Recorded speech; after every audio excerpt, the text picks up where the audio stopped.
All right, it is time for another big bass bash. So I'm going to talk about the lake again, like normal, kind of different parts. I'll go over some baits, what I think is going to help you get a check, what is going to probably be the high percentage bait to win the tournament, to catch the biggest fish. Talk about just the lake in general, kind of how it's been fishing, and kind of what to expect if you haven't been here for a while. So it's been very dry, basically minimal generation, pretty decent heat. The lake's just been really clear throughout the entire thing, the whole summer. And then as we get into the fall here, we still haven't really had any rainfall. And then we've also kind of had like a little taste of fall weather, and then the heat came back, and we've basically been in that heat trend for the last 2 weeks or so now. So with that, we've kind of had water temperatures that are staying a little bit higher than they normally are this time of the year. And then on top of that, they also drew the lake down just a little bit. It was 657, like 657 and a half, I think was like the lowest it went. And normally 659 is summer pool, and it usually drops down like 658 sometime in September, I think is what the guide curve shows.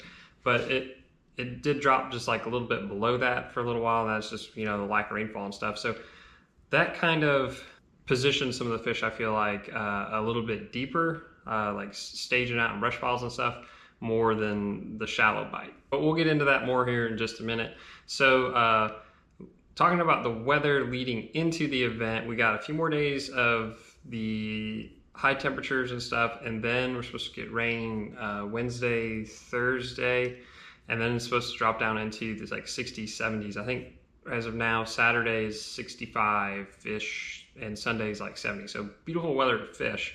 And then we're gonna start getting in these just cooler temperatures, in the evenings and stuff. So that should help start getting things kick-started again, heading in the right direction. There are bait fish and stuff on the move, moving in the back of the creeks and stuff. But, the cooler water temperature and stuff, I think does kind of aid in that a little bit. Now I'll dive into some baits and some different parts of the lake here.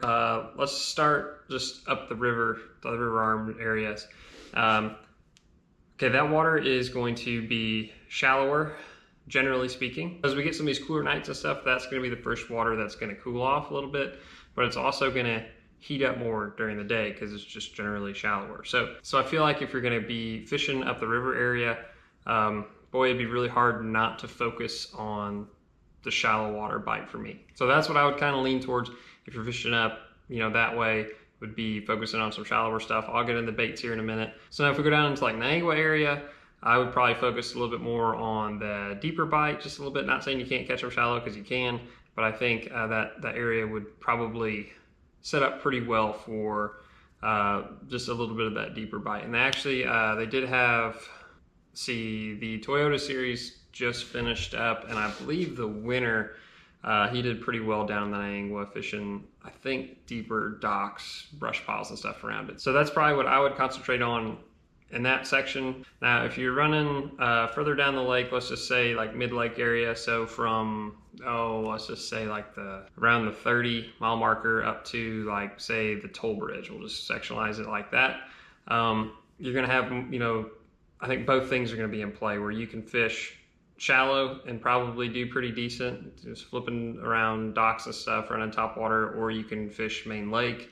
You can fish just brush piles, alongside docks, staged backs and creeks and stuff. And you're gonna have, I think, similar results if you go from the toll bridge up to the dam. Just the difference is from like the toll bridge to the dam area, we're just gonna say that's gonna be a little bit cleaner water. You're gonna get, pretty much the cleanest water on the lake. Where that mid section, you might get a little bit more color in it. And then the Gravois and the glaze, same thing. The glaze is going to have more color. You have a lot less docks down there, so you got your more natural stuff if you want to fish like busted up rock and stuff.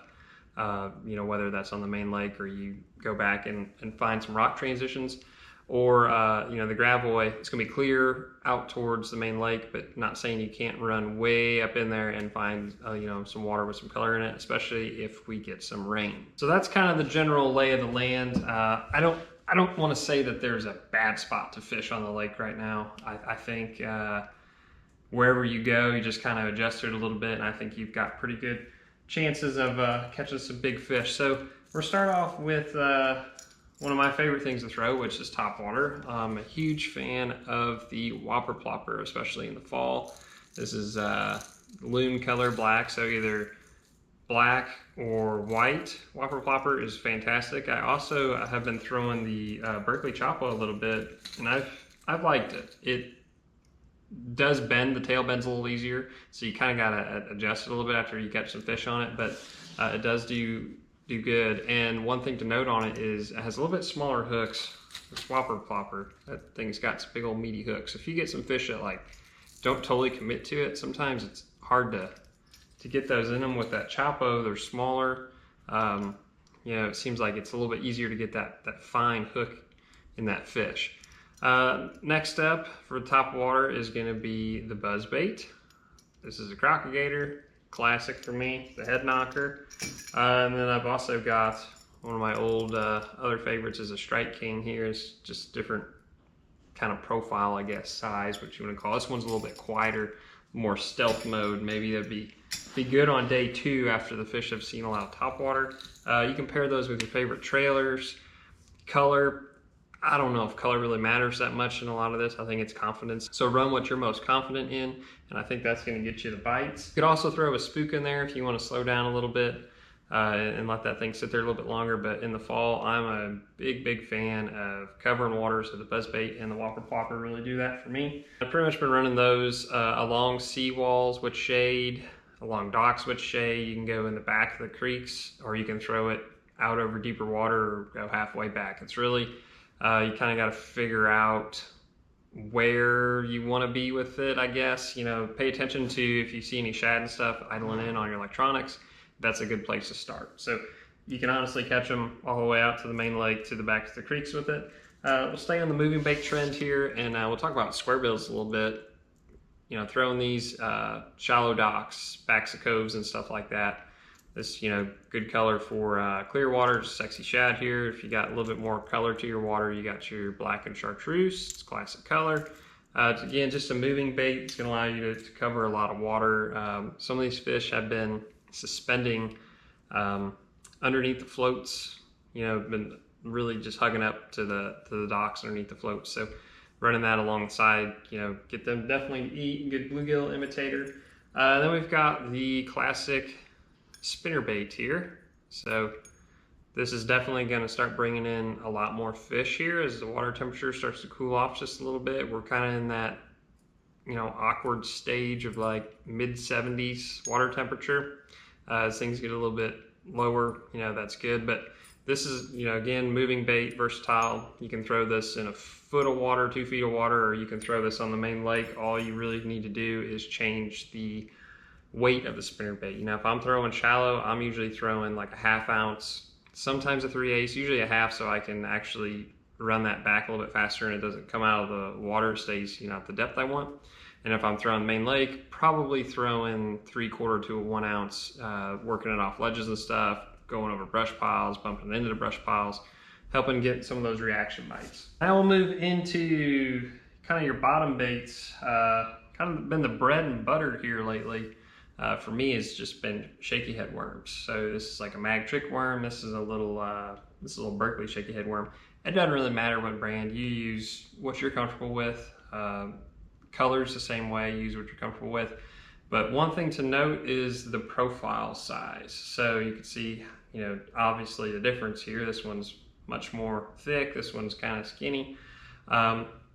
Really pay attention and experiment with that. You can throw both things in the same spot and you might not catch anything on that mag worm, and you throw the other one in there and you might catch 3 or 4. That has been the biggest, you know, thing for us is just really adjusting that profile. And it's not to say that just because you're throwing that smaller profile that you're going to catch smaller fish. You certainly are, I think, going to catch more fish and have a higher percentage of catching the smaller fish, but you also can catch big ones on that smaller profile. It just kind of depends, I guess, what they're in the mood for, what they've been feeding on. And the other classic bait here is a Zoom brush hog. This is pumpkin seed color, but I'm almost always throwing green pumpkin. And then with the green pumpkin, let's see here, I add a little bit of spike it, little chartreuse, just dip the tails in, just, not too much, you know, just up to the bottom part there. Really trying to imitate bluegill with that. So if you go in the back of some of these creeks and stuff, go around some of these shallow docks, you'll see they'll be covered with bluegill, especially just had a full moon here, so there's going to be back there, you're going to get pretty much the last spawners of the year for the bluegill. So that's really what I'm trying to imitate. I'm basically Texas rigging that, you know, pegging that weight so I can skip that as far up under there around those docks as I can, and just let that thing fall down and, you know, give it a hop or two and then pull it back out. We'll definitely catch you a big fish. And then we'll move on to the jig. So since I was talking about kind of the shallow bite, we will talk about just like a skipping jig. That's what I call a skipping jig. Here's these jigs I make, but put like a beaver style bait on there. That's gonna really help that skip. See how flat that is? So that's gonna help you. Putting these again in the darkest shade of these docks. So if that's kind of what you're gonna go for, you know, pray for some sun, because that's gonna really help position those fish and make it easier to catch. But putting that beaver style trailer on there is gonna really help with that. And for the most part, you kind of have two options with that. You either are pitching there, letting it fall to the bottom, or you can swim it out. If I'm doing a lot of swimming, again, you're trying to kind of imitate the bluegill in that regard, then I'm gonna use, like, this has got a little bit of magic craw, green pumpkin, a little purple in there. Use something like that and then put like more of a kicking style trailer on there. You can certainly use a beaver style trailer, and I would gonna tip the claws on that chartreuse. But for the swimming, it seems like you get the kicking action, the water's still plenty warm. I think that gets you a few more bites in the day. And then we'll go a little bit heavier jigs if we're fishing a little bit deeper water. So this is actually a 1 ounce jig. It's something good to throw in some deeper brush piles out on some main lake points, busted up rock, lots of options there. And then this is just 3/4 ounce. Just this one's got a rubber skirt with a little packet chunk on there. So those have kind of been my staples. You know, my best things have been Topwater, pretty much been the Whopper Plopper, the Zoom Brush Hog, a shaky head, and a jig. That has pretty much gotten it done for me, but things are gonna be changing fast. And the one thing I did not talk about that I don't have, I'm not really into it yet. I'm kind of start to dabble in it soon here, but that's swim baits. And I think that's gonna be really big in this tournament, probably just to help get you a few, you know, there's the big bites. So you're talking your glide baits, just slow alongside these floats, these docks, these fish have been suspended on over top brush. I think it's definitely going to be a big player. I'm going to say that's probably a decent chance that the winning fish will come on a glide bait, just because it's just such a good imitator. Some of them look so realistic. It's, you know, you're fishing for one bite to win the whole thing. You know, that's really all you need to keep in your hand if that's what you're going for. Now, if you want to get more bites or, you know, possibly get more checks, just catch a lot more fish, you know, and the baits I talked about here are going to be great for that. And of course, they all have the chance of catching the winning fish, you know. You just never know what you come across. That's pretty much kind of a rundown of it. But for me personally, you know, if I was fishing it, I'm not fishing it. I've got some other stuff going on, but I would be focusing on deeper brush piles, you know, leading back into where these fish are going to be going. So I would certainly try the shallow bite just to see, because, you know, you catch some really big fish doing that. But I think I would really focus my time on just a little bit deeper docks with brush piles around them, around the front, sides, in the slips, maybe some on the back side. But I think I would really just be on the deeper sections of them, throwing a jig and a shaky head. And also one other thing I do want to add is a drop shot for your baits. Especially like day 2 after these fish have been pressured a little bit, you know, pick up a spinning reel and a drop shot and Texas rig that drop shot hook, and you can throw it around brush and stuff. You won't get snagged. That'll get you a lot more bites, because, you know, you got to think how many people are fishing this thing. You know, after day 1, these fish have been pummeled with jigs and shaky heads and the normal type stuff. So present them something, you know, just a little bit different. So good luck to everybody. Hopefully you can catch a couple checks and catch a lot of fish, have some fun out there, be safe. And fingers crossed that you can catch the $100,000 fish. Thanks for watching, guys.